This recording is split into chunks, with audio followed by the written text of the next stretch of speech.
It's interesting to me when we look at the scriptures, the people of God never got themselves in trouble until they started trusting in themselves, or they started trusting in the things around them. They started creating alliances with Egypt, and they would look to the powers of the world instead of to their covenant God.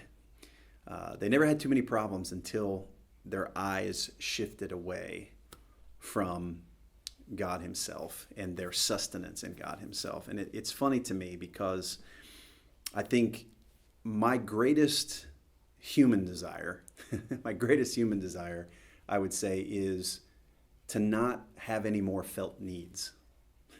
I would love to wake up every day and know where all the money was coming from, to know where all the next business deal was coming from, to know where my relationships were stable. And I think we desire, and I think we define success by, it's almost like I have no felt needs anymore, right?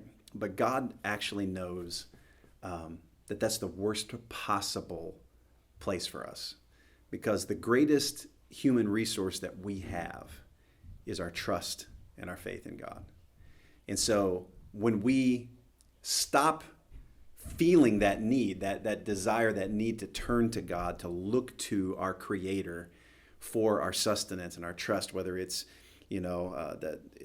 some business deal we're working on, issues with our family, our kids, our personal finances, any of those things, right? When we stop feeling the need to look to God for those things, that's actually when we're in our most vulnerable position. And actually when we are in positions where God forces us to trust, where God puts us in positions where we need him desperately and our hearts are crying out to him, God, I need you, show up. If you don't show up, I don't know what's coming in front of me. We're actually in our position of greatest strength. When God's people are trusting in him, when they are leaning fully into him, it may feel like human weakness, but it's actually our position of greatest strength. Our trust in God is our greatest human resource.